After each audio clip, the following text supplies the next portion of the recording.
Welcome back to Don't Just Sit There, Do Something for climate science, news, and easy actions to help. I'm Joylette Portlock. There's a lot happening in climate news, but first, the buzz at local farmers markets all over the country. Farmers markets?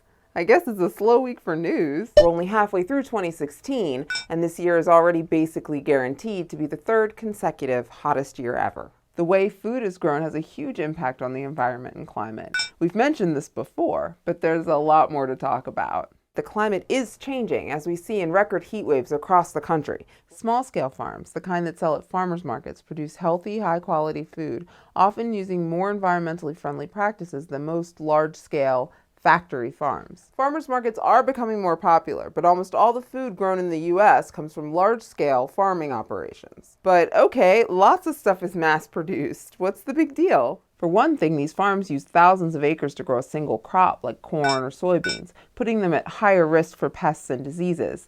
Then they have to use lots of pesticides and man-made fertilizers to stay productive. So you're saying I have to think about where my food comes from? Man, I thought that was one of the benefits of civilization. Like, seriously, YouTube, running water, the fire department, having a mini computer in my pocket, and not having to think about where my food really comes from.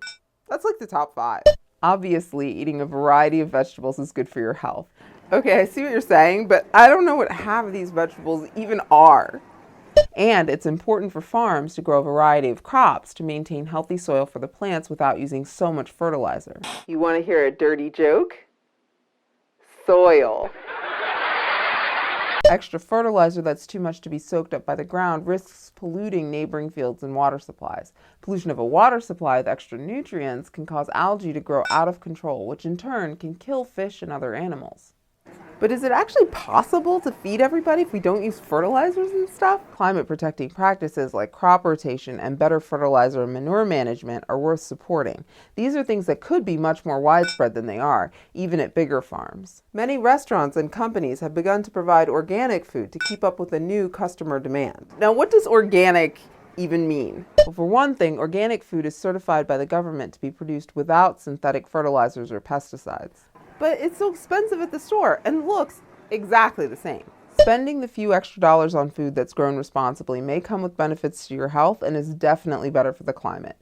But labels can be confusing. Organic is good, but many climate-friendly foods may not be certified organic. The best way to choose produce is to buy locally and know how that product is grown. What happens when one cow spies on another cow? A stakeout.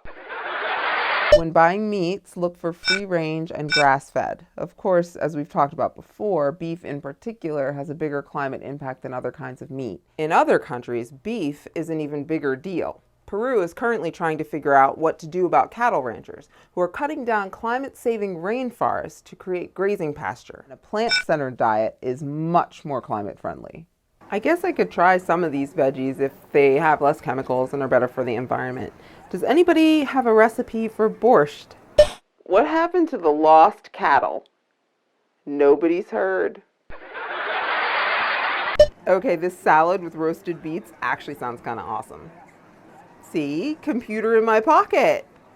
Don't just sit there, do something. Click here to find local and environmentally friendly food options in your hometown. Secondly, every 5 years, Congress writes a new farm bill that will directly impact the kind of food produced in the U.S. Click here to show your support for sustainable agriculture and healthy food that everyone can access. Don't just sit there. Don't just sit there. Don't just sit there.